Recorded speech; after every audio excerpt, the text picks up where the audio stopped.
the fact of the matter is we never really had free speech in the UK. I think what you're now starting to see on the right is right wokery, because there are some on the right, and I'm not one of them, but there are some on the right who say, okay, you want to play that game? Let's play that game. I get countless racist comments all of the time from people saying that I don't belong in the UK, and that because of my North African heritage. I don't think that those people should be arrested. Welcome back to the Left, Right and Reasonable podcast. Joining me are two brilliant free speech thinkers. We've got Reem Ibrahim and we've got Douglas Carswell. I'll be doing my best to hold the fort for the left as we unpack one of the most hotly debated issues in Britain today. Free speech. We're going to be talking about ECHR. We're going to be talking about new laws. We'll be tackling whether Britain is still a home of freedom of expression or if we're in danger of losing it. But first and foremost, welcome back, Reem. You've been jet setting once again. Where are you joining us from today? Today I am joining you from Geneva over in Switzerland. And yes, thank you so much for having me on again. No, it's a pleasure. And I think you're a great person to talk about this subject at length. But of course, we've obviously got Douglas as well. You're joining us from the land of the free. Land of the free and the home of the brave. Yes. Now, I do have to say, before we get into the talk, I did love your head-to-toe adornment of, was it Mississippi football regalia this week? You looked quite the picture. It is such a fun thing. In fact, when Reem came to Mississippi to talk to a group of people about the morality of the free market, I took her to a football game, and it is a way of life here. It is really quite something special. It's unlike any sporting event I've been to in the UK, because everyone takes part at some level in some way. It's truly it's de Tocqueville and his description of America in action. Oh, that's wonderful. I like community events like that and the unity it brings together. But I think there's a bit of disunity at the moment in Britain. Let's start with the basics. Free expression in the UK is protected under Article 10 of the European Convention of Human Rights, but it's a qualified right. That means that the state can restrict for reasons like national security or protecting others' rights. So, at a glance, to both of you, how would you describe the health of free speech today? Reem, do you want to start us off? Yes, I mean, I think it's pretty utterly abysmal. But the interesting part about this is that the increase in restrictions on free speech we've seen haven't actually come from new laws. I mean, a lot of the laws that people are being arrested on these days have come from laws that have been on the statute book for years. So, what's interesting is when we're looking at this as a whole, it's about 33 people a day that are being arrested for online speech. 33 people a day. That's absolutely insane. Now, not all of those people, most of the people don't end up getting convicted, but the fact that they are then being restricted in their freedom of expression, they're restricted in their speech, the idea that speech itself can be a crime, I think is really what has now started to permeate society. So we're in a situation where a lot of the legislation that has been on the statute book for a very long time has now been used for malicious uses. So there's a couple of different pieces I just wanted to mention. So Section 19 of the Public Order Act from 1986, that's one that a lot of people are being arrested on the basis of. And it says that, and I quote, a person who publishes or distributes written material which is threatening, abusive, or insulting is guilty of an offence if A, he intends thereby to stir up racial hatred, or B, having regard to all the circumstances, racial hatred is likely to be stirred up thereby.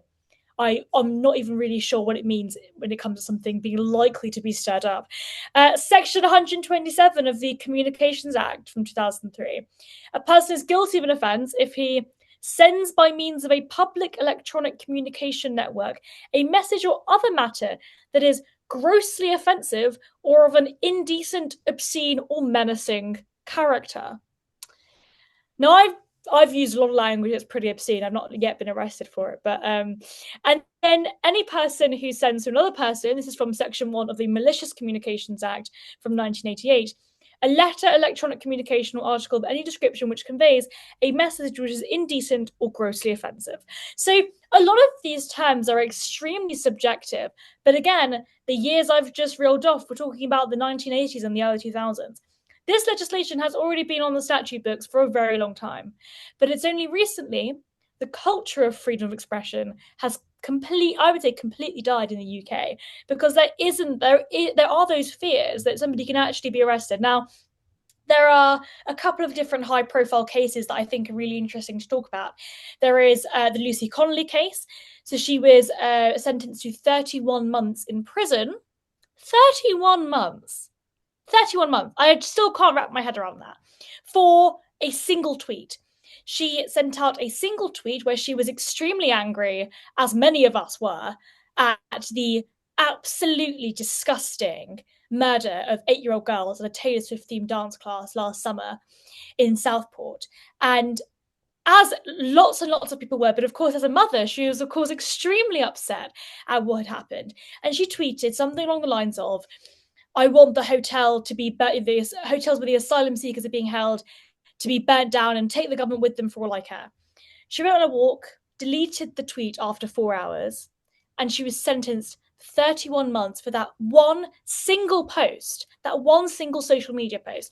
So, look, I mean, the situation we're in is pretty abysmal. I think that the fact of the matter is we never really had free speech in the UK, and we sort of, I think, took for granted the fact that culture was on our side, the fact that there was a cultural acceptance that people would say things we didn't like or didn't agree with, and we would be okay with that.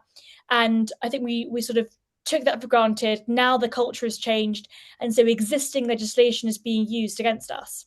And I think, that I would totally agree with that. It seems like a lot of the Blairite legislation is being used as well, the anti-terrorism things that were brought about. And there was this kind of, I guess, gentleman's agreement almost between the government and the people that we're not going to use these laws against you if we dislike your speech. This is for the bad people.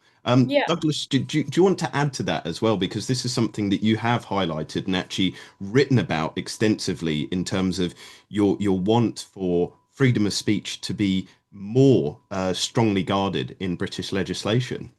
Free speech isn't just another freedom. It's the bedrock freedom, if you like, because in a free society, all your other freedoms are contingent upon people being able to express different views and have a competition of ideas. And if you suppress free speech, you suppress the ability for people to think freely. It's no coincidence that in America, free speech is guarded by the First Amendment. It is the bedrock freedom. There's no question that in Britain, free speech is under attack. As Reem eloquently said, there are a number of laws, some dating back to the late 1980s, that are increasingly being used to punish people for saying things that many of us may find offensive. In fact, the legislation makes it illegal to say things that are grossly offensive. I hope that many of the things that I say people will find grossly offensive. I wouldn't be doing my job if I wasn't challenging some people's sensibilities. The issue I think we need to ask is, why is it the administrative state and the judiciary, which adjudicated on the basis of legislation that's been on the statute books for some time, has suddenly sort of taken leave of its senses? I think part of this is because there's now a new generation of judges who just don't have any notion of judicial restraint. They're activist, and they have given up, I think, in the Lucy Connolly case and others like it, all pretense at administering justice neutrally. Justice in the hands of many of the judges in the wake of the riots last summer was clearly administered by judges who were punishing people in order to keep the chavs in line. That's basically what they were doing. And I think that is an extremely dangerous position for our judiciary to get into. So I think the restrictions on free speech owe a lot to the creation of a judicial appointments commission. So judges are now appointed by a quango of judges. I think also the College of Policing is one of the nefarious and sinister organizations involved in this. They have issued guidelines and training to police officers that clearly is driving this problem. Now, you started off, Jason, by saying we had signed up to the European Convention on Human Rights, which safeguarded free speech. Forgive me, but the ECHR and all that plethora of Euro human rights wasn't worth the paper it was written on. The one occasion there was a real mass infringement of people's human rights in Britain, namely during the lockdown. So I have absolutely no truck that the ECHR and human rights lawyers will ever be an effective vehicle for safeguarding our liberties. We need to ask, what is it we need to do, not just to change the legislation, but to deconstruct, to identify, and to fundamentally destroy the power of evil activist leftist judges and the College of Policing, because they are driving this move towards tyranny. It's not, as Reem identifies, legislation so much that's changed. It's the creation of this really malevolent force. To put it into context, you may think I'm overstating my case by calling them evil. No, I think they are evil. Why do I think they're evil? I think they're evil because more people were arrested for what they posted online in Britain last year than in communist China. I would call the regime that runs communist China evil. I think the tyrants in the College of Policing and the judiciary who have driven this attack on free speech in Britain are evil, and we need to treat them as evil, and we need to remove all moral legitimacy from them, and we need to rein them back, and we need to do so very aggressively, very unapologetically. So where do we go from here? Because, both Labour and Conservative governments have passed laws restricting speech. As we've identified here as well, there is more it is the continuation of using old legislation as well. Is there something wrong with our political class as well, that these aren't being challenged? I'm sure, Douglas, you're, I guess, very let down by the party that you once were part of, the Conservatives. What has gone wrong there? Well, looking at how the last government of the Conservatives under Boris Johnson brought in the Online Safety Act. Nadine Dorries famously made it one of her things, and it was apparently going to stop predatory people attacking children or some such nonsense. And anyone who questioned the wisdom of the Online Safety Act of 2023, which gave Ofcom extraordinary sweeping powers to police harmful content, was told that they were on the side of paedophiles and drug dealers and what have you. The legislation was brought through by people who should have known better, and everything that happened was predictable and predicted. So I think there needs to be a moment of reckoning. I think we need to formally investigate why it is that Boris Johnson and Nadine Dorries signed up to something so inextricably stupid and foolish. But also, why has Reform UK now accepted Nadine Dorries with open arms? Yeah. I mean, that was particularly shocking. Yeah, there needs to be this moment of reckoning with Johnson and Dorries and others. But I think we also, there need to be consequences for doing things like this. But I think also there needs to be some sort of formal investigation about the College of Policing. Because I suspect that a lot of what happened in the wake of the riots a couple of years ago, I think was clearly orchestrated. And I strongly suspect that if you were to have full discovery of all the communications from chief constables, Chief Constable of Essex and others, and the College of Policing, I think you would find things going on that would be more akin to what you would expect in communist China than in a free democracy. I think there needs to be that process of legal discovery, and I think heads need to roll. So just kind of continuing this discussion then, what would the future of legislation look like? Because obviously at the moment, as you said there, the European Court on Human Rights is not doing the job that it was supposed to have. Douglas, you've kind of said in the past that in essence, it is a good bit of legislation, but it's just not enforced properly. So what would the future of British free speech be guarded by properly then? Yeah, quite rightly, Reform and the Conservatives are come to the view that we need to leave the ECHR. That's like that's obvious. But that is not going to fix the problem. The problem, I think, at the root cause are the judges. We like to think of judges as being learned, wise people who study the law in great detail, who are detached and mature enough to sit in judgment and apply the law fairly. I'm afraid that image of judges just doesn't really exist across large swathes of the British judiciary. There are some judges like that. But clearly there are some judges who are incapable of making those sorts of dispassionate application of the law as it stands. So I think, I'm afraid to say, I think the problem, it's not just a case of saying you need a British Bill of Rights or you need a British version of the American First Amendment. You need to recognize that many people sitting on the bench in Britain are fundamentally hostile to the notions of liberty under common law. And I think you need to terminate a lot of those careers. I argued in a essay I wrote for the Telegraph that pretty much every judge who's ever been appointed under the auspices of the Judicial Appointments Commission must be made to reapply for their job. You obviously need to get rid of the Judicial Appointments Commission. And I think in that process of purging the judiciary, you need to be willing to, I mean, there'll be hysterical attacks on you for doing it. People will say you're on the side of tyranny. No, no, no. The Judicial Appointments Commission appointed judges are the tyrants.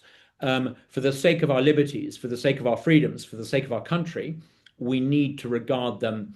We need to treat the judges the way that Margaret Thatcher treated the National Union of Miners. They're a parasitic force that need to be isolated and politically destroyed.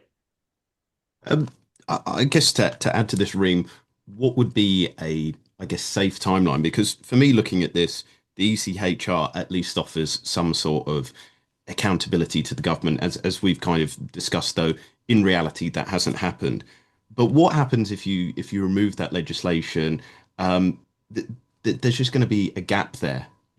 Who's going to hold the government to account? There has to be, if we follow down Douglas's kind of timeline here of the judges and the removal and removing ourselves from the ECHR, there'll be a gap there where tyranny could come in, that our rights get even more removed. And also the point that we're going back to is we have a political class at the moment who is opposed to that. We're kind of trusting in individuals that we know have failed us time and time again.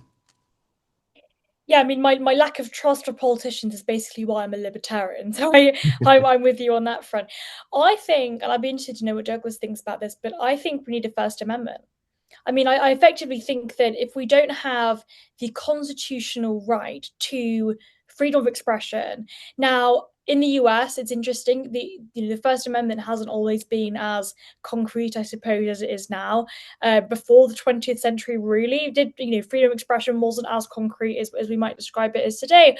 But I would say the Brandenburg versus Ohio case is one of the most interesting and probably the sort of example of free speech that I believe in. So the idea is, is the particular thing that somebody is going to say, so they call it the Brandenburg test as a result of this case. If there is evidence of imminent lawless action, then that is the sort of hard rule against what incitement looks like. And anything else can go. Everything else is legal speech. But if there is like a genuine case for imminent lawless action, if there is evidence that that is likely to occur, then that is when speech can be used to prosecute somebody. So, for example, a military general commanding his military officers to go and rape and pillage a village, that speech is not protected under the First Amendment, for example. So I think it's interesting. There definitely is a line, and I think that's how I would describe the line to occur. But without a constitutional right to that kind of level of freedom of expression, you just can't guarantee it. Now, theoretically, the ECHR do that, but as you said, the fact that there is so much leeway has basically meant that it's the free speech elements of the ECHR have basically been completely useless to the UK. But all the stuff that has been particularly useful for asylum seekers has been particularly concrete. And I think that Douglas' assessment is absolutely right. A lot of it is activist judges that are they use the law in order to attempt to have some kind of outcome. I mean, we see this all the time where lots of lawyers are also creating, I'm thinking about the Good Law Project, Jolyon Moore. These are people that are using activism through the law in order to achieve political aims. And this is what's happening, that this is what has completely poisoned the British judicial system. So I think that in order for us to have like genuine civil rights that are being protected, there needs to be a fundamental constitutional right. And this is something I've changed my mind on, by the way. I mean, I think that parliamentary sovereignty is really quite beautiful. There is something wonderful about the British uncodified constitution that is that develops over time. Unfortunately, I just don't trust the people of the future in power. I don't trust the government enough. I don't trust parliamentarians enough to not take away our freedoms. So to protect freedoms, I think we need a codified constitution that protects it. I think just to add to this as well, we need to talk about not just the freedom of speech, but also the freedom of right to protest, the freedom of right to strike. Because from a libertarian perspective, again, we've seen the legislation, the government kind of coming down on Mm. protesters and peaceful protesters as well. So once again, the kind of language used from the media as well, but also the government is, we need to stop these people disrupting our way of life. Yes. But the whole, And also, I mean, the hypocrisy on the right is absolutely astronomical. I remember getting into a massive argument with a GB News presenter who was saying that the Palestine protesters need to all be arrested and how dare they shout Palestine will be free on British streets. And I remember saying, sorry, I thought that you were supportive of freedom of expression. And again, it can't just be free speech that you like. What is it? Is it the Oscar Wilde quote? "I'll defend to the death your right to make an ass of yourself." I might not like what you say, but my God, you have the right to say it, and that also applies to groups and organisations that we perhaps don't like. Yes, a lot of the pro-Palestine marches in London, especially, have been a particular nuisance. Some of the things being said are a little bit annoying, and I don't agree with it. But my God, I believe they have the right to say it, because what happens when we don't have the right to say things that people don't like? I think that it's really important that we apply that. And I am, I've been really quite shocked. I think it's quite revealing, actually, that a lot of people on the right that are so-called free speech absolutists will ask for the police to arrest people they don't like almost immediately. I quite agree with that. I mean, I find some of the mobs, or they're not mobs, they're crowds chanting Free Palestine slogans. I find it deeply offensive, but it's a free country. You should Yeah. be able to do that. You should have the right to be a jerk. I quite agree with you, and I'm very disconcerted when I see people urging the police to arrest people for saying things that are offensive. Now, you're absolutely right when you talked about the rules on incitement, Reem. The interesting thing about the First Amendment is it's not absolute. There is, and I think people recognize, a restriction on speech when it comes to incitement. If I was to urge a mob, whip up a mob into a frenzy to attack another group of people, quite rightly, that would be regarded as incitement. But you referred to that case in America. It's an incredibly the interpretation of incitement in America is very specific. It actually Mm. has to be imminent lawlessness, I think is the phrase you used, and the court ruled. In Britain, incitement seems to be interpreted by judges to mean something nasty and hurty that somebody somewhere found offensive. Now, that is not incitement. Um, what is interesting, though, is we tend to, I think, in in this debate, think if only we had the right amendment, if only we had the right phrase in the ECHR, all would be well. I think what the American example shows is that even with the most flowery libertarian constitutional amendment in the world, even if we cut and pasted the First Amendment in America and made it Article 1 of a new British Constitution, you still got the problem of who's going to interpret it round the edges on things like Yeah. incitement. And so I don't think you can fix the problem without fixing the judges. Mm. Bear in mind, many of those states in communist East Europe used to have constitutions that safeguarded everyone's freedom and liberty, but it means nothing if you don't have people who are willing to apply that in ways that they might personally find uncomfortable. Mm. but Well, it's interesting also to bring it back to, I mean, Trump implemented, or at least attempted to pass, the executive order around flag burning, saying that it'll be illegal to burn the American flag, which of course is protected under the First Amendment, and there are countless cases of it. Texas tried to outlaw it years ago, and when it went to the Supreme Court, they were found to have been perfectly fine to do so. But it's just sort of, the political posturing. Trump knew that it was sort of just a way to signal to his voters that he is pro-America first. I think what's interesting is the kind of whether or not you find something offensive. And Douglas, you mentioned the Online Safety Act. I think it's interesting because there was the clause in there about psychological harm, the idea that you could be prosecuted for causing psychological harm. And again, this is the completely subjective nature, and it's the idea that the victim decides whether or not something's a crime because it depends on how they react to the particular statement, and it isn't dependent on the actual act itself. It's dependent on the consequences, Yeah. which is just fascinating. And you're right, the American definition of incitement is a lot more specific, and I think the Brandenburg test is basically right. I think it's a pretty good indicator as to whether or not something should be protected or not. This guy was speaking at this like KKK event, and that's sort of where the court ruling came from. And I think it's right. A lot of people will say things I don't like. A lot of people will say things I find offensive. But my God, that's the price of freedom. Like, you have to be willing to accept opinions that you may not like, or, you may not wish to be in the public arena, you may not wish to listen to. But you should have the right to say it without the government telling you you can't. And I also think that, to Douglas's point about kind of culture and the judges and whether or not a lot of this isn't legal, a lot of it is really cultural. If we're in a society in which people do not believe in that kind of freedom, it's very, very difficult to obtain it. And unfortunately, I think a lot of British people tend to be quite supportive of a lot of the crackdowns on free speech.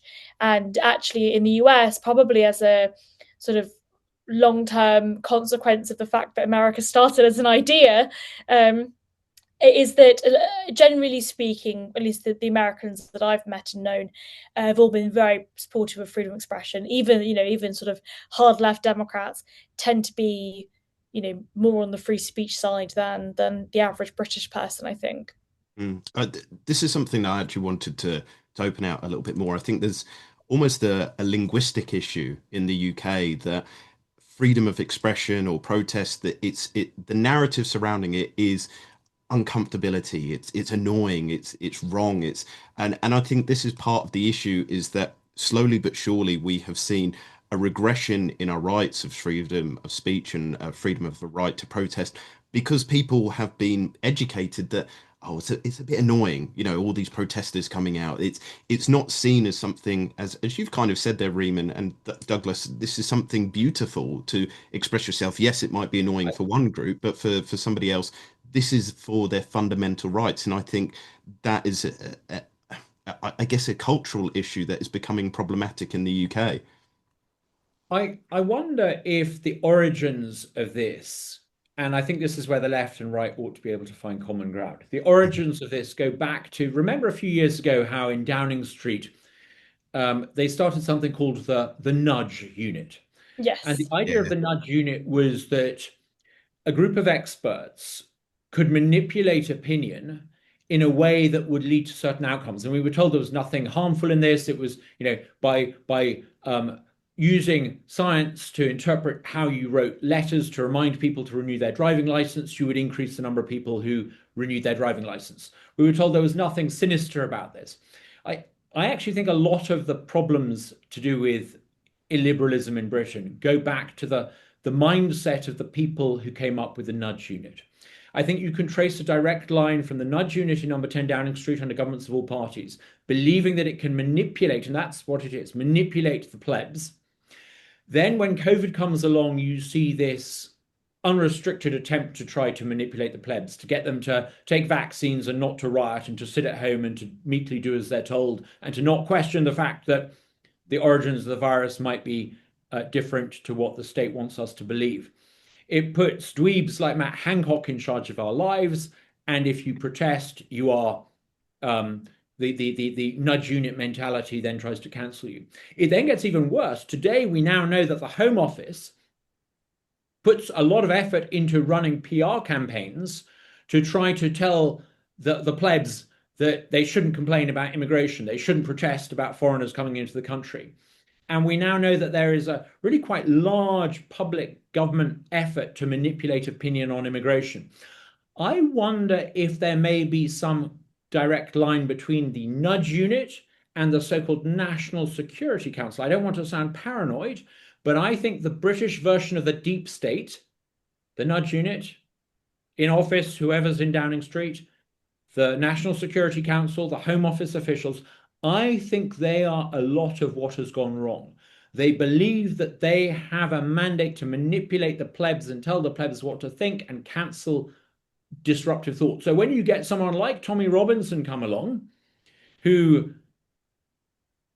creates a problem for their nudge unit type narrative, they then think that they have every right to use all sorts of ways to take him down. And I think we've seen them attempt to take him down.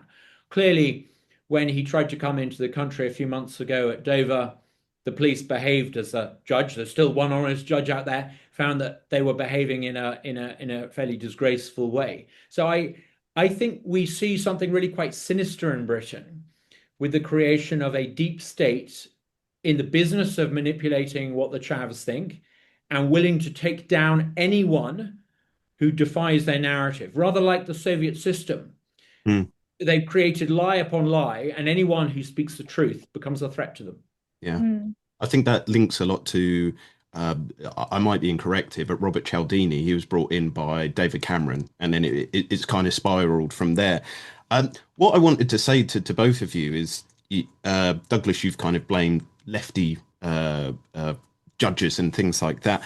But from what you've just said there, it seems to be which I think unites left and right is it's the soggy centrists, isn't it? You know, from what you've stated there, it's the big state, it's the these judges, these lawyers, these quangos, these you know, people working for the government Tony Benn over. would never have allowed this to happen if he had been running the country. I know. Yeah. Yes. So this is the sort of, and this is something that I wanted to tackle maybe a little bit later as well. That I think that the charges that this is coming from the left or from the right is actually incorrect. I want to challenge that narrative and actually say it's probably an issue with centrism, so-called the bastardized English version of liberalism that is not liberal at all. It's totally liberal, and I do link that to wokeism, which again people kind of blame on the left, but again, I think it's a bastardized version of left and right, and we come to this center ground. But before we get onto that, I did actually want to bring a little bit of my own research into this. So for my PhD, I'm interviewing lots of female politicians. So this is where I find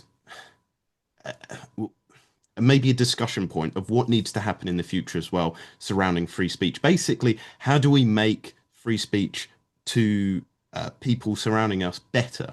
Because from my research, almost every politician that I've chatted to, and that can be Conservative, Labour, that can be Reform, it can be Green Party, they've all received abuse. But it's not just kind of nasty words, it's death threats, it's things like that, you know, sexual violence is used quite often against these people, and it's not just MPs, it's councillors, it's local people, you know, targeting these individuals. And so with that, each almost all of them have kind of said this is an attack on democracy. And so we have a supply side effect, basically, that less women want to get involved with politics, maybe less women of certain persuasions who might have more out there views. Again, not the kind of centrist status quo. Left or right seem to get a lot of abhorrent abuse. So how do we make this better? And obviously I'm focusing just on women, but it happens to men as well. What is the future for free speech in that sense that we make it so that all people can feel that they can get involved with discussions without being attacked? Well, I don't think that harassment is protected under our definition of freedom of expression. In that, if you are constantly harassing somebody, that is, that is not protected in that way. I think that people need to be willing to take criticism, and I think that there is a new generation of people that are completely unwilling to, well, they've been wrapped in cotton wool their entire lives, and they are completely unwilling to see bad things or listen to opinions that they dislike, or indeed receive criticism. And this is one of those things where, obviously, if you are in the public eye, you are going to probably be harassed. You're probably, especially as a woman, right? You're going to be harassed. You're going to get racist comments. And actually, some of what I have experienced personally, some of it has, filtered into the illegal territory. I did have to call the police once about somebody making fake dating profiles using my photos and information, pretending to be me. Right, that's sort of catfishing.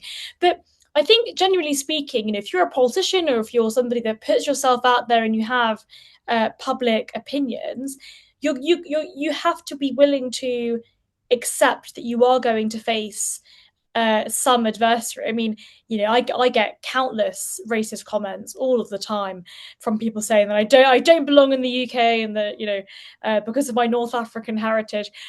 I don't think that those people should be arrested for that speech. It's disgusting. It's abhorrent. It's racist. I don't think they should be arrested for it. I just, you block them, right? You tell, when it gets into harassment and you're not able to remove those particular comments from your life, then that's understandable. But there are people that are going to be put off from being public about their opinions as a result of the backlash they'll receive, and I just think, quite frankly, those people probably aren't like thick-skinned enough to go into public life. And I know that might sound quite cruel and cold of me, but I think that if you're not willing to accept some level of hatred and criticism, then unfortunately I don't think being a politician or a journalist or a commentator is really quite for you. And I also think there is a generational problem here where, a lot of people in my generation just simply cannot take criticism, simply cannot take a bad thing being said about them. Perhaps it's a level of immaturity, perhaps it's insecurity, perhaps it's the fact that we've been wrapped in cotton wool our entire lives. But I think that if you're not willing to accept a bit of that, then perhaps it's not quite the role for you. I mean, a question to both of you though is, do you think that discussions between both sides of the aisle and centrism as well needs to improve? Because I think from my analysis and findings is there's kind of a chart, since the advent of social media. At the start of it, people were very positive. I've talked to an array of politicians who said it was fantastic at the beginning. There was lots of good, robust discussions. What you've kind of said there, Reem, people disagree. They might even swear at you, throw in the odd swear word, but it was generally well received. But now we've stepped into a territory, and again, a lot of people have kind of blamed the advent of X under Elon Musk. Again, just going back to my data and my analysis, they've said that there's been a change. Others have linked it to the way that the Brexit campaign was run. Others have linked it to the way that the Scottish independence referendum was run, that sides were put against each other. And maybe this links to what Douglas has said here about the nudge department, that it was fought in such a way that it was us against them, that it was made into a really nasty fight by a lot of individuals. There was a lot of kind of covert, as we've kind of seen with Cambridge Analytica, a lot of psychological warfare was used. Well, there's a lot more polarization now, but I don't think that has anything to do with specific campaign tactics. And I Yes. actually think, generally speaking, the right, and I'm using the right in a very loose term, tend to be more willing to accept opinions that we don't like. Whereas, I think this is the case time and time again. Whilst on the right we may think that the left are wrong, the left think the right are evil. They think that that these people are genuinely horrible people. And so I think that difference, the lack of humanity, the lack of perspective, the lack of sort of tolerance for opinions that you may disagree with, and this is really the case. I think basically a lot of self-censorship that you get at places like universities. I cannot tell you the amount of hatred and quite nasty comments and criticism I received at university from my peers. I basically had no friends on my course because of my political views. But I was perfectly fine with that. I felt like I was being principled. Not everybody is, and if you're not willing to kind of stick your neck out a little bit, then it can be really quite lonely and quite horrible for a lot of people. And so you do get that kind of self-censorship. But I don't think it has anything specific to do with political campaigns or anything like that. I just think it's a general lack of willingness to be be friendly with people that you disagree with. I think that polarization has basically meant that that's the case. I think that in the US, you often see that kind of dynamic where a lot of very, very hard left Democrats will never speak to a Trump supporter. Mm. Whereas the other way around, it's generally speaking, people are a lot more open on the right. So, you see in the UK, never kissed a Tory, those kind of jokes that come about it. It's because they think that the right are genuinely evil. And I think that when you take that away and just, I think what we need to do is just assume that somebody with a different opinion to me, generally speaking, we all want the world to be a better place. We just have different approaches in achieving that. Then I think we'd be in a much better place in terms of our ability to have conversations and the way that we engage in political discourse. Mm. Douglas, do you want to add to that? I'm rather concerned to see a bill making its way through the through Parliament at the moment that would outlaw people from so-called doorstepping politicians. That is, turning up unannounced at their home and asking them for comment.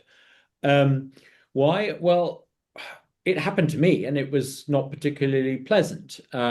Incidentally, one of the biggest culprits were the BBC, a nasty bully left organisation that on several occasions turned up unannounced at my family home.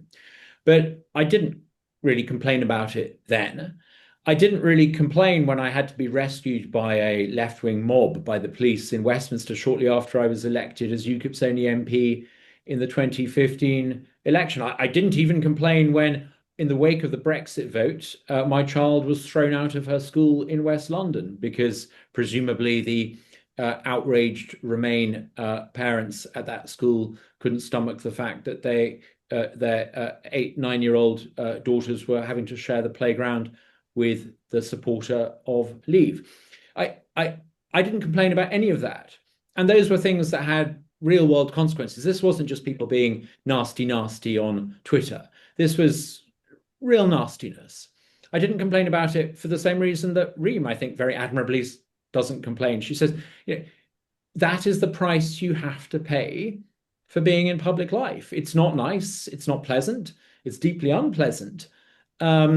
But if you're going to start saying that politicians should be treated as a sacred caste and you can't film them or interview them or knock on their door, now clearly there are boundaries. And if Yeah. you're threatening someone, if you are harassing them repeatedly, you cross a line.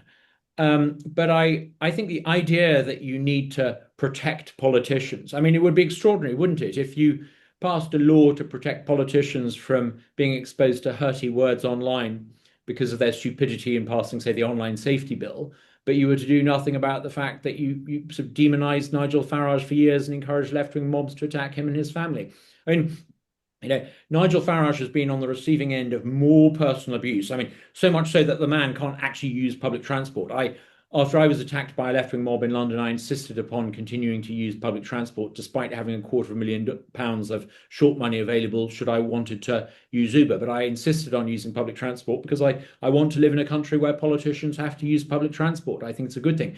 Nigel Farage has been unable to use public transport because of a left-wing or a mob stirred up, I think, by the institutions of the state, by the centrist dads in Times columnists, the BBC, the Today programme. If you really want to tackle the demonization and vilification of politicians, let's have an inquiry into the way in which the BBC and Times columnists have demonized Brexiteers. I think actually the sensible thing to do is to say that in a free society, you want politicians to feel the heat. It's not particularly pleasant, but if you don't like the heat, get out of the kitchen. I actually totally agree with you, Douglas, on much of that, because I think the reality is, and this is where I would probably diverge with a lot of left wingers, is I think the abuse given to Brexiteers has been abhorrent, kind of painting them all tarring them under a brush of racist or, all these individuals. And where is the freedom of speech there? Where is the right to have a dissenting view? Brexit was very complicated. And hopefully, on the podcast, we're going to have somebody from the left who was fighting for that explain the left-wing perspective, because people kind of went into these divisions that if you supported Brexit, you were right, you're a maniac, this and that. And the Remainers had this aloofness to them, didn't they? That they were holier than We're the thou. good ones. What Yes. was really interesting is how in my experience, it was relatively okay before the vote. And I think this is because the Times columnists and the centrist dads were expecting to win and were expecting to condescend and treat us as Mm. losers. It was after we won that the bishops of the Church of England demonized us, that the BBC demonized us, that all the institutions of the state were used to somehow imply. Remember, there was a Eastern European chap, poor guy, killed in a brawl in Harlow in the aftermath of the Brexit referendum. And it turned out that it was some of his compatriots from Eastern Europe who got into a fight with him, and he was killed. He was an Eastern European killed by Eastern Europeans. I remember being interviewed by the BBC before the full facts of the case were known, where they implied that it was Brexiteers like me directly responsible for the death of someone in Harlow. That was the level of nastiness that the Mm. BBC and the Times columnists gave Awful. us. And frankly, we took it. Had a thick skin. We knew they were wrong. Mm. If you're going to have legal protections on anyone, well, apply that to, let's sue a few Times columnists for what they did. But I think in a free society, if you want to be a jerk and write for the Times, you should be free to be a jerk and write for the Times. Well, this nicely brings me on to a point actually about the media landscape as a whole, because the UK's press environment has now been ranked as partially open in 2023 by the Index on censorship.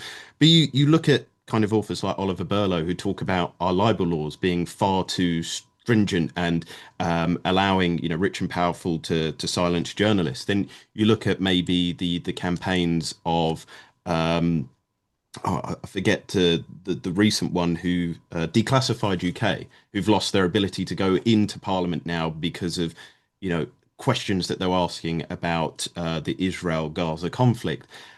What is happening with the media landscape there? Because I think again, there's this kind of left blaming right, right blaming left, but I think you've hit the nail on the head there, Douglas. Is actually this kind of soggy centrist people, the Times columnists, but there's a lot of Mm. agreement. There's a lot of crossover. There's a lot of people from either side of the aisle, and actually, is this kind of group in the middle here? It's not this or this who are controlling our narratives, and you kind of see a Guardian journalist now writing for the Times and vice versa. I think that's the issue. Can I just say I actually think it's the opposite. I mean, I'm actually relatively optimistic about the future of media, and mostly because we've got new media. The Times is, absolutely still one of the most well-read papers in the country. But if you want to get your news from somewhere else, if you want to be in touch with, freelance journalists, you've got Substacks, you've got independent news, you've got YouTube and podcasts and new conversations happening every day.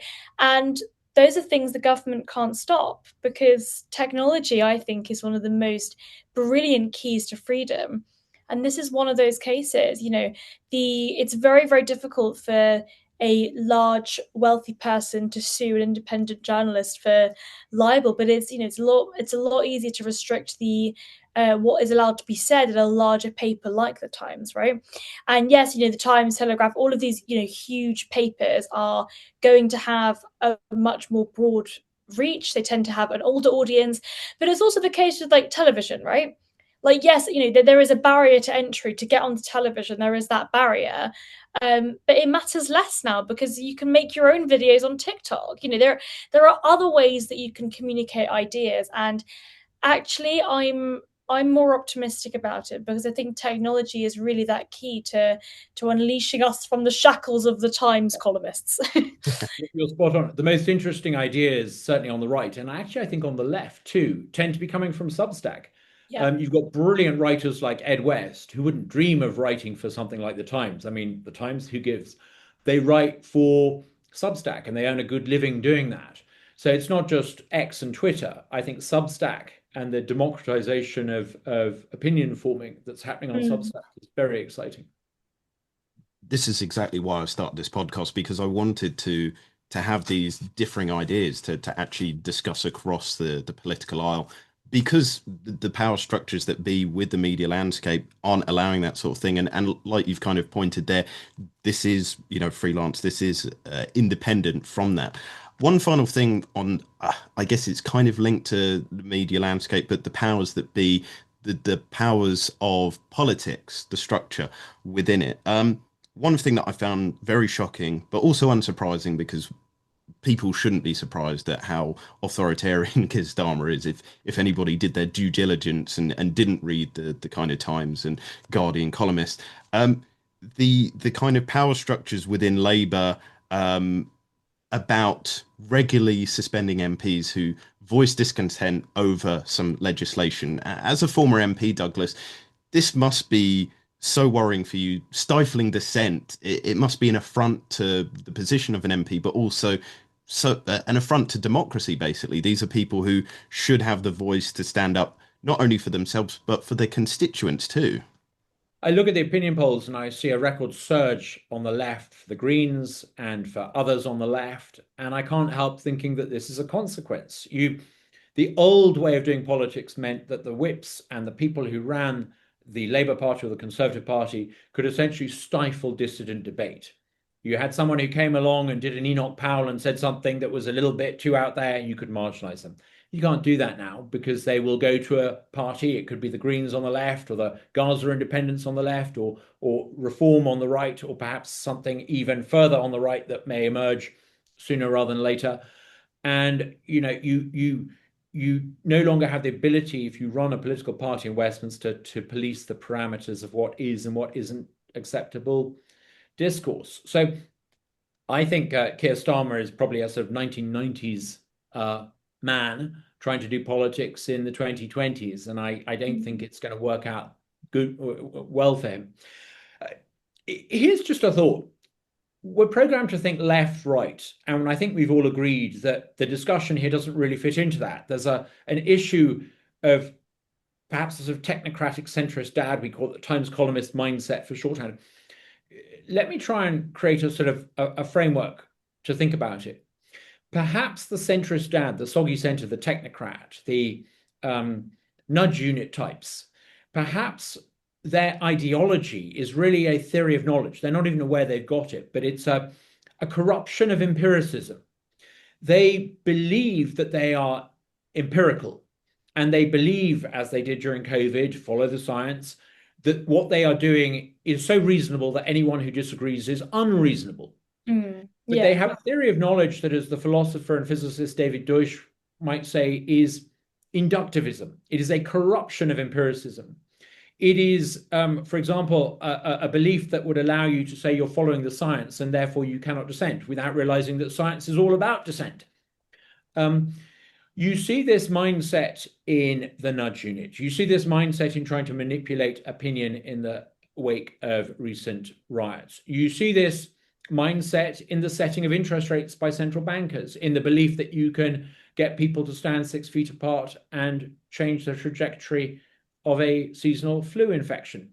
It's all about believing that your inductivism, which is a selective cherry picking of information and, if you like, picking facts so that you fool yourself, believing that that is empiricism. And this is the root cause. The Bourbons ultimately went the way of the Bourbons because and the Tsar and the Romanovs went the way of the Tsar and the Romanovs because they were unable to see the world as it was and as it was becoming. I think our centrist Times soggy elite have such a corrupted theory of knowledge that they are heading the way of the Romanovs. I just hope that the Bolsheviks that replace them are not anything like the Russian version of the Bolsheviks. That would be a big step backwards. But what I'm trying to say is that our wise technocratic elite that stands before us and tells us how to live our lives and what to do with our tax money doesn't know what it's doing. And it doesn't know that it doesn't know what it's doing. And that's what makes them so dangerous.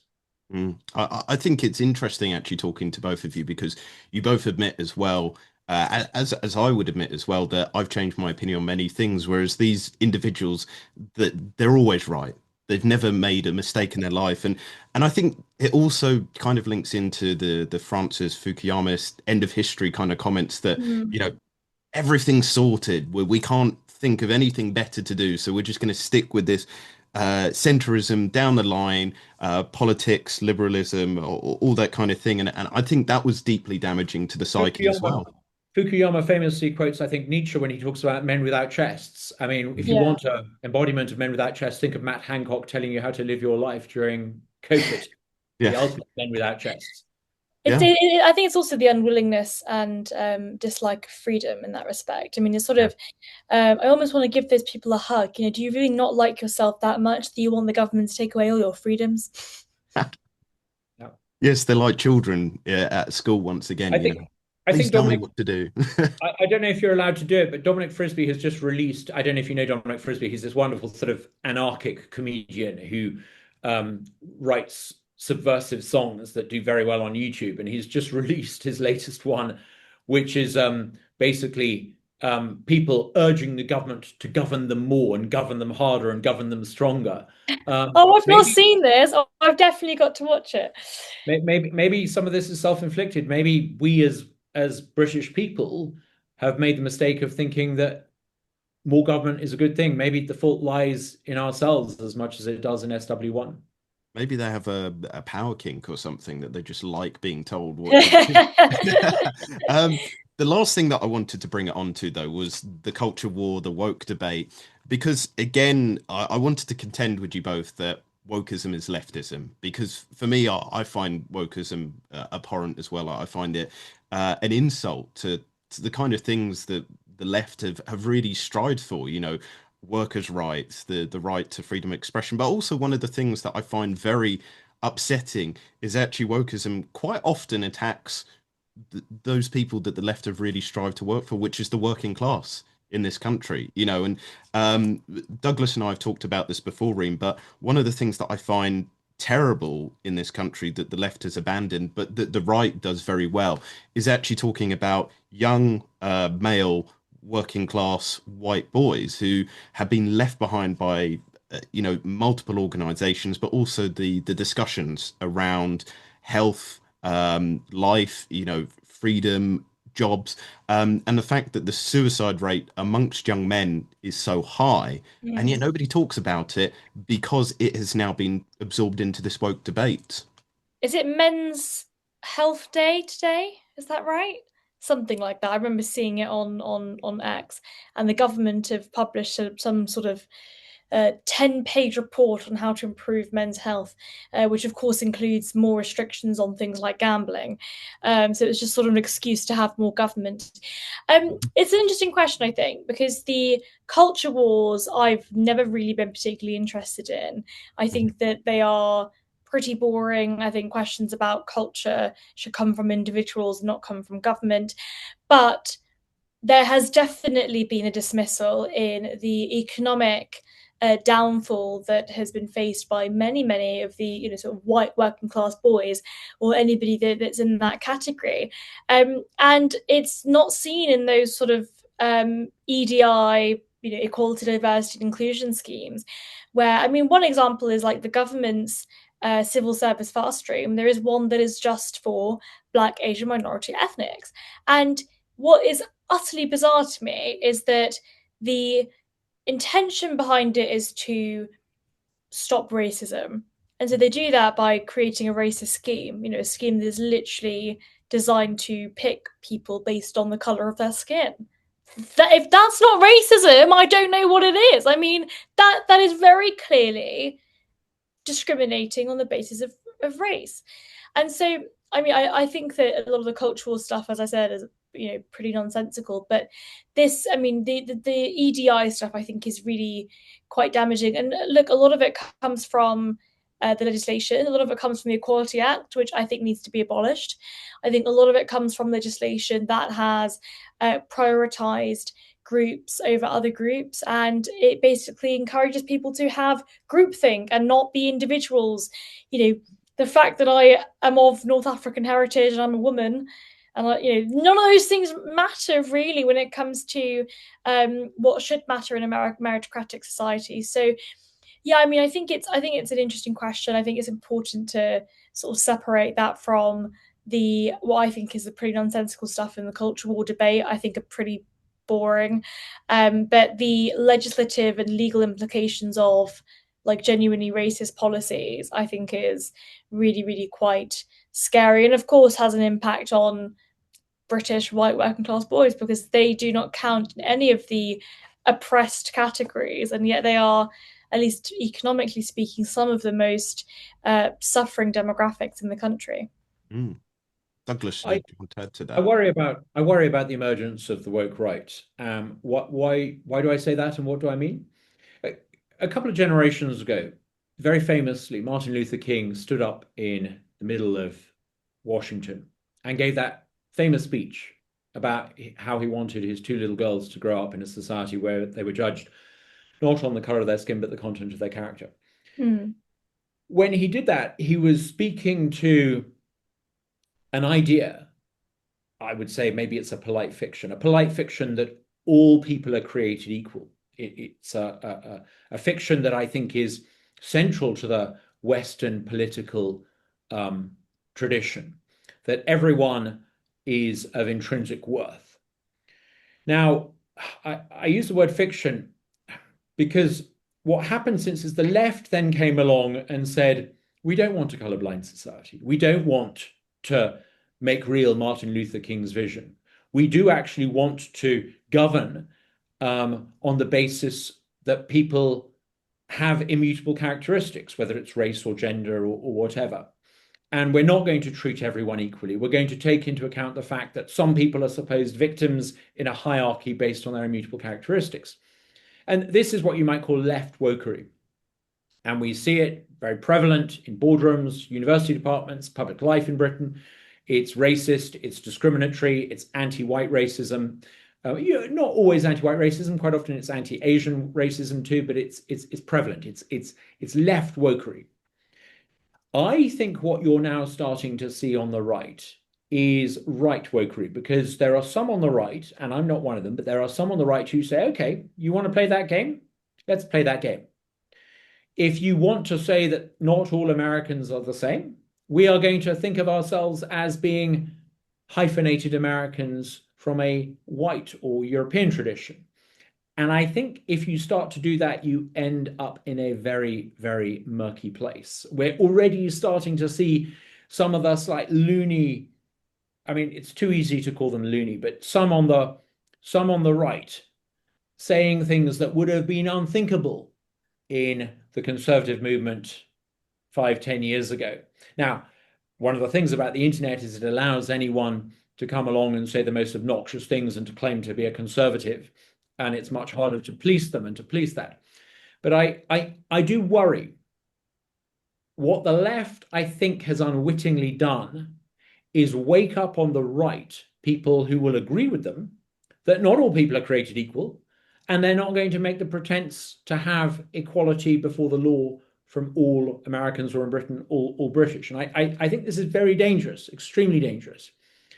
There was a book written a while ago by someone called Joseph Henrich, called Weird, and it was about the distinctive psychology of people in the West that he argues explains Western success.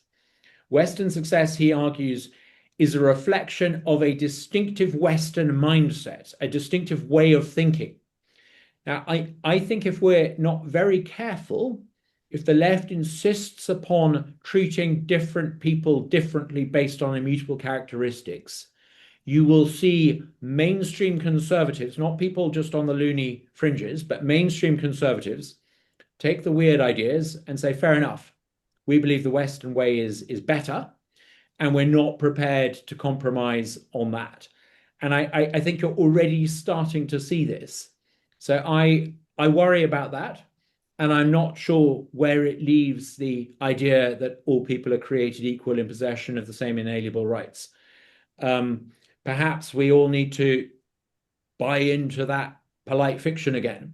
We're not all equal. I'm never going to be a great concert pianist. My tennis will be atrocious no matter how many lessons I get.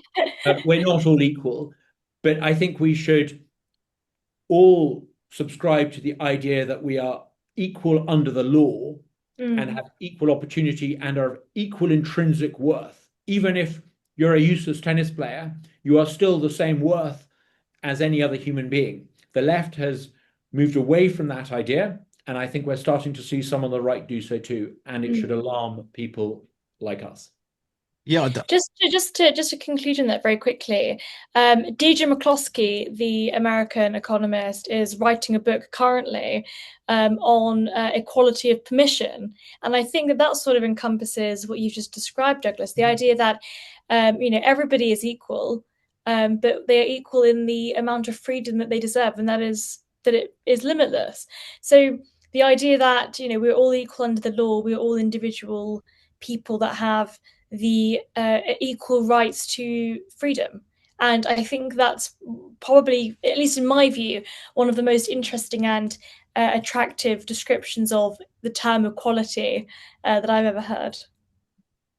and I want to build upon actually what both of you've kind of said there, especially what Douglas said actually about left moving away from these ideas because I think looking at the history of leftism, traditional left-wing politics transcends all those kind of identity politics. It's about the universalism. It's about uniting everybody, the working class. Thereby, it's a collective struggle. It's not supposed to be all this splintering off. I think that undermines the whole point of it. That we're supposed to look past those identities, and so I think for me, it's almost kind of looking at how many of the ideas in libertarianism or in kind of capitalism have been bastardized as well. It's this kind of progression of using these ideas, I guess, for nefarious means, and this is why I place the blame less on the left and more on the centrism because it's kind of the nicking of the ideas that we've seen from that group. We're capitalists, but we put all these rules in place. We're liberals, but we also want to police your speech. It's this kind of portrayal that they're on all sides and yet they're on none at the same time. And I think that is the crux of the issue is we're almost fighting a shape-shifting monster here that absorbs our ideas and then churns them back out at us, but in a much worse way and trying to say that it's bettered it almost. So I think again, maybe there should be unity on the right and the left in a kind of libertarian perspective of tackling this monster. We should all be libertarians. Yes, I think whether you're left or right, being libertarian should be at the core of any ideology that you have. Can I That puts challenge? humanism first. Can I Go throw on. out a challenge? Can you have a libertarian society if people no longer primarily regard themselves in the Western tradition as individuals, but regard themselves as primarily belonging to a clan and as an appendage of a clan? I'm not sure you can. I think you can. I think that community comes from this sort of Christian community that has been the bedrock of British society for hundreds of thousands of years. It basically comes from that voluntarism. But It used to be the case in at least in the US that to be a conservative didn't necessarily mean that you were a conservative in your view on the state or that you view that the state should be implementing conservatism, but it was that you were conservative in your behavior and you were absorbed as part of a community. But that is crucially voluntary and natural and spontaneous and doesn't come from the government. yeah, I mean, I'm a libertarian, but I wonder. I read Tom Holland's book Dominion, Mm. and Yes. it made me realize that so many of the things that I, as an Ayn Rand loving libertarian, cherish are the consequence of a tradition without which libertarianism would not be a freer West. It would be like Mogadishu. And I I think we need to be honest about this. Maybe maybe some societies can be free and libertarian and some can't.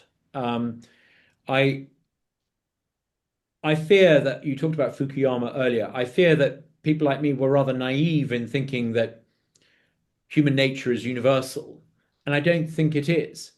I think the kind of free market libertarian society that people like me want is only possible in certain societies for reasons that I think Tom Holland, his book, hints at without ever explicitly saying. Mm. I I think that's almost a negative approach on the human essence, though, isn't it? That I think everybody has that capacity. We've seen people, have 360s. I mean, Reem, you've talked about your own experience of starting as a Corbynista, and obviously this is a different kind of culture, but you've gone then to the capitalist right. I think each individual has a capacity to make that massive change, and I think that's the wonderful thing about having this whole speech about freedom of speech, liberty of the individual. I think we need to protect those rights, but Mm. also at the same time, I think each individual has that capacity to embrace that. I guess through education, maybe the issue with what you've kind of described there, Douglas, is maybe not that there's a cultural issue, but it's kind of exposure that they've yet to know those ideas and experience them, and hopefully once they've experienced those ideas, they see that we're kind of assuming that we have the better ideology here. But Well, uh, I think that's dare I say, a little bit patronizing. I mean, the idea that there are some people that deserve freedom and others that don't, I think is, I mean, I disagree. I think that, human nature is definitely not universal and that there are different people in different cultures that are more akin to pro-liberty values than others. But I believe in the universality of freedom and that every individual human being deserves the dignity and respect of liberty that is not being constrained and restricted and oppressed by central government. I'm not saying mm, everybody wants it. There are certainly cultures that want more oppression and more government and more restrictions. But I am saying I think it's possible, and I think that everybody deserves that equality of permission, that equality of freedom. mm, Take one specific measure in economics, an overlooked measure, and that is time preferences. I happen to think time preferences in economics are perhaps the most important thing in economics, and we seldom ever talk about it. Time preference is the negotiation each of us makes with our future self. If you have productive time preferences, you're willing to basically defer gratification in order for a better tomorrow. That may be you're willing to spend 3 years as a poor student in order to qualify as a doctor, or you're willing to forego a vacation this year in order to have something better next year. You have a higher savings ratio. It now seems pretty slam dunk that time preferences are linked to capitalism, and that societies that have poor time preferences, almost irrespective of the political structure in those countries, societies with poor time preferences cannot essentially function as free market capitalist societies. Whereas societies that have good productive time preferences tend to be fairly capitalistic, despite what notionally their government does or doesn't profess to do. So I wonder if perhaps human nature is not universal, and time preferences are one of the differences between different people around the planet. And that if you're going to talk about liberty and freedom, you need to be aware of profound cultural differences, things like time preferences, which are measurable. There are other factors that can be measured, but I, I strongly think that the idea that I used to be an Ayn Rand libertarian. I think a free society is only possible in certain parts of the world that have got an essentially Western tradition or a Western imprint on them. mm. Uh, Reem, what is your thoughts on that? Yeah, I mean, I disagree. I think that liberty is not just a Western value. I think that there are very clear instances of people that are fighting for freedom across the world in corners of the world that need it the most.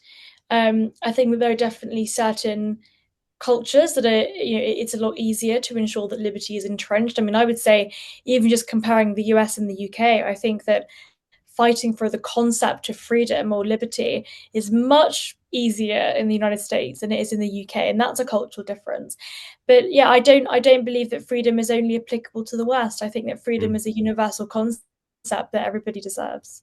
I would agree with that, and maybe going back to our earlier point, is this not an expression of right wokery as you'd say, Douglas, because you are prefacing that some cultures inherently can't do that. And again, it's kind of putting the high I stick. want you, I desperately want you both to be right. I really do. And I used to believe when the Soviet system collapsed and Fukuyama wrote his book, I I thought as you did, and it was almost had the purpose of a religion in my worldview. I'm afraid I just don't think it's the case. I think freedom and liberty, where it exists in the world, are essentially the consequence of uh, European humanist thought, and freedom and liberty that exists in the world are often there because Anglo-American force of arms has allowed freedom and liberty to extend. And if World War II or the Cold War or World War One had gone differently, I think there would be far less liberty and freedom. I think it's ultimately Anglo-American force of arms that has guaranteed the spread of liberty and freedom. Well, that's true, but then it could have gone the other way, right? I mean, you're right. If we didn't win the Second World War, for example, we wouldn't have freedom. But Nazism as a concept came from Europe. It came from those ideas, and I don't think that that's Yeah. necessarily inherent with anything to do with it being Western or not. I just think there are good ideas and bad ideas in all parts of the world, and in some places liberty prevails, and others it doesn't. And I think liberty has the potential to prevail everywhere. I mean, What would one you say example were of the this, most free, what would you say were the most free societies outside the West? Just name some. the most free societies outside of the West, I would probably say the developing world in East Asia. I mean, a couple of years ago, went backpacking in Southeast Asia, and a lot of those countries. I mean, even taking countries like Vietnam, where they're technically communist, and yet the entrepreneurial spirit, the freedom, the de facto versus the jure freedom that they have. The de facto freedom is pretty much absolute. You can do whatever you want. You can set up any business. Can There you is say what you very, want? very little. Go on, sorry. Were you going Can to? you say what you want in Vietnam? I believe that the government probably wouldn't be able to know what you are saying if they were trying to restrict you. And no, of course it's not freedom, but I'd probably say I felt freer in Vietnam than I do in the UK. Interesting. Um, Sobering thought. yeah. Well, I guess that brings us to the end of the discussion today. We've covered a lot, from the ECHR to online outrage. We've talked about wokeism. We've talked about lots in there. But of course, as always, we want a freedom of discussion here. We want to hear your thoughts on it as well. So do get involved with the comments. Do remember to subscribe and like the video. But a huge thank you, Reem, for your time today. Thank you As for having me. Yeah, it's a pleasure to talk to you. And Douglas, thank you for being my co-host on the Left, Right, and Reasonable podcast. Wonderful. Great job.